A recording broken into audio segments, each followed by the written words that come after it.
بسم الله الرحمن الرحيم الحمد لله رب العالمين والصلاة والسلام على رسوله الأمين وعلى آله وصحبه أجمعين ومن تبعهم بإحسان إلى يوم الدين أما بعد فأعوذ بالله من الشيطان الرجيم بسم الله الرحمن الرحيم يا أيها الذين آمنوا كتب عليكم الصيام كما كتب على الذين من قبلكم لعلكم تتقون آج سے انشاءاللہ روزے کے احکام و مسائل سے متعلق ہمارا درس شروع ہوگا، اور رمضان بھی قریب ہے۔ رمضان کے روزے کے مسائل بھی انشاءاللہ اس میں آ جائیں گے، تو رمضان سے پہلے روزے کے احکام اور مسائل سے متعلق کچھ مختصر سی معلومات بھی آپ کے سامنے آ جائے گی، اور کوئی مسئلہ ہو روزے سے متعلق تو ابھی سے آپ پوچھ بھی سکتے ہیں، سوالات بھی آپ کے حل ہو جائیں گے۔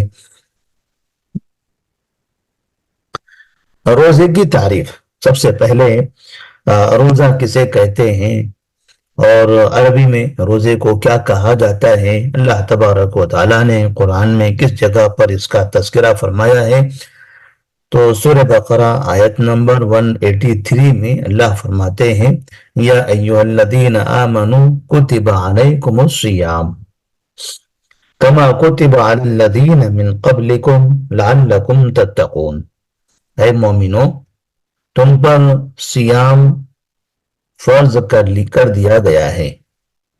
سیام مانے روزہ، اس کو اردو میں ہم روزہ کہتے ہیں۔ روزہ یہ فارسی لفظ ہے، اردو میں استعمال ہوتا ہے۔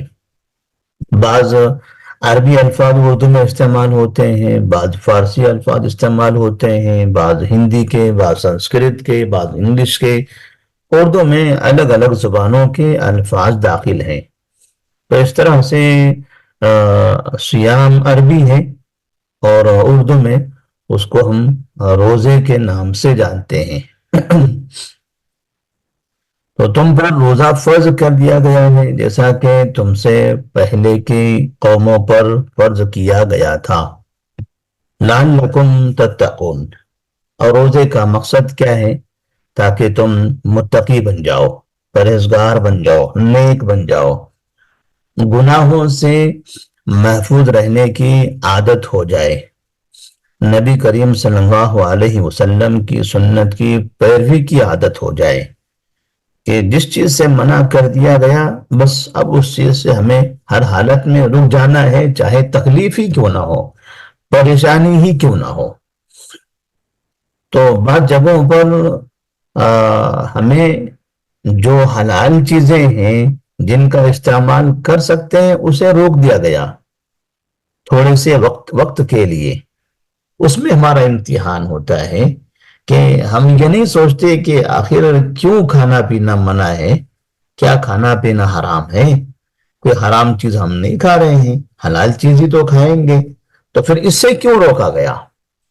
تو یہاں امتحان ہے کہ جب آپ کو حکم دے دیا گیا تو آپ کو یہ دیکھنا ہے کہ یہ حکم دینے والا کون ہے۔ جب اس کا حکم آ گیا تو آپ کو اس حکم کی تعمیل کرنی ہے۔ اللہ تبارک و تعالیٰ نے جب حکم دے دیا کہ روزہ رکھنا ہے، اور نبی کریم صلی اللہ علیہ وسلم نے وضاحت کر دی کب سے کب تک کن کن چیزوں سے رکنا ہے، تب رکنا ہے تو رکنا ہے۔ آپ کی خواہش ہو، آپ کو کچھ تکلیف ہو رہی ہو تو بھی اپنی خواہشات کو دبانا ہے، جو تکلیف اور مصیبت ہے اس پر صبر کرنا ہے، صرف اس وجہ سے تاکہ نبی کی سنت کی پیروی ہو جائے۔ تو روزے میں ایک بڑی حکمت ہے، اور وہ حکمت کیا ہے کہ روزے سے ہم کو اتباع سنت کی پریکٹس کرائی جاتی ہے۔ اتباع سنت، نبی کی سنت، نبی کے احکامات، نبی نے جس چیز کا حکم دے دیا بس ہم اسے پتھر کی لکیر سمجھ کر اس پر عمل کریں گے، اس کی پابندی کریں گے، اور تھوڑا سا بھی چوں چرا نہیں کرنا ہے۔ نہ آگے نہ پیچھے، بس یہ بتا دیا گیا کہ سورج غروب ہونے کے بعد ہی افطاری کرنی ہے۔ تو کوئی دماغ کا استعمال کر کے یہ نہ کہے کہ سورج غروب ہونے کے بعد ہی کیوں، غروب ہونے سے پہلے اگر ہم نے کھا لیا تو یہ روزہ کیوں نہیں ہوگا، اس میں کیا پریشانی ہے؟ یہ ایسا کیا مطلب مسئلہ ہے کہ سورج کے غروب ہونے کے بعد کھائیں گے تو افطاری ہوگی اور غروب ہونے سے پہلے کھا لیں گے تو افطاری نہیں ہوگی؟ کیا مطلب ہوا اس کا؟ تو جو شخص بھی اس طرح کے دماغ کا استعمال کرتا ہے تو وہ گمراہ ہو جاتا ہے۔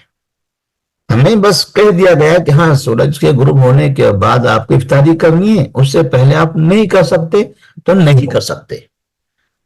ہم نے مان لیا، ہم نے اس پر ایمان لے آیا، ہم نے اس کو تسلیم کر لیا، اور یہی ایمان ہے، اسی کو ایمان کہتے ہیں۔ جیسے نبی نے بتا دیا ویسے ہی وہ بہو عمل کرنا ہے، اپنے دماغ کا اپنے عقلوں کا استعمال کر کے ادھر ادھر بھاگنا نہیں ہے، جیسے کہہ دیا گیا ویسے عمل کر لینا ہے۔ تو لعلکم تتقون، تو اس میں تقوی، پرہیزگاری، اتباع سنت، اور اپنی خواہشات کو دبا کر، اپنی عقل کو دبا کر جیسے شریعت نے کہا ہے اس کے مکمل فرما بردار ہو جائیں، اسی کو تو مسلمان کہتے ہیں۔ مسلمان کا مطلب ہوتا ہے اپنے آپ کو اللہ کے حوالے کر دینا، اللہ کے سپرد کر دینا کہ اب میں تیرے حوالے ہوں، تو جیسا مجھے کہے گا میں ویسے کروں گا۔ قل ان صلاتی ونسکی ومحیای ومماتی للہ رب العالمین۔ تو یہاں اب سیام کسے کہتے ہیں، یعنی روزہ کسے کہتے ہیں، تو اس کی کچھ تفصیل بتائی جا رہی ہے کہ روزے کو عربی زبان میں سیام کہا جاتا ہے، اور سیام کا معنی ہوتا ہے رک جانا، رکنا، کسی بھی چیز سے رکنا۔ اور شرعی اعتبار سے سیام کہتے ہیں، روزہ کہتے ہیں صبح صادق سے لے کر غروب شمس تک، صبح صادق سے لے کر غروب شمس تک۔ صبح صادق کس کو کہا جاتا ہے؟ صبح صادق اس وقت کو کہتے ہیں جس وقت سے فجر کی نماز کا وقت شروع ہو جاتا ہے۔ جب فجر کی نماز کا وقت شروع ہوتا ہے تو اس وقت کو کہتے ہیں صبح صادق۔ صبح صادق اور صبح کاذب، دو صبح کا ذکر آتا ہے، ایک ہے صبح کاذب اور دوسرا ہے صبح صادق۔ صبح صادق اور صبح کاذب میں جو فرق ہے، صبح مانے روشنی کا ہو جانا، رات ہو گئی تھی، آسمان پر مکمل اندھیرا چھایا ہوا تھا، آہستہ آہستہ اندھیرا بڑھنے لگا، مغرب کے سورج کے غروب ہونے کے بعد سے یہاں تک کہ پھر عشاء کا وقت آ گیا، اور پھر مکمل طور پر آسمان کالا ہو گیا، تاریکی چھا گئی، اور جہاں جہاں پر یہ تاریکی رہی، سورج ڈوبا ہوا رہا، وہاں پر دنیا میں زمین پر اندھیرا ہو گیا، زمین پر اندھیرا ہو گیا۔ پھر یہ اندھیرا بڑھتا گیا، جب مکمل بڑھ گیا جتنا اسے بڑھنا ہے، تو اس کے بعد اب وہ اندھیرا آہستہ آہستہ کم ہونا شروع ہو جاتا ہے۔ اب وہ اندھیرے میں پھر روشنی آنے لگتی ہے، سفیدی داخل ہونے لگتی ہے، اور پھر وہ سفیدی اندھیرے میں داخل ہو کر آہستہ آہستہ وہ اندھیرے کو ختم کرتی ہے، اور پھر دیکھتے ہیں ہم کہ صبح ہو جاتی ہے، تاریکی ختم ہو گئی، پورے آسمان پر روشنی چھا گئی اور زمین پر اجالا ہو گیا۔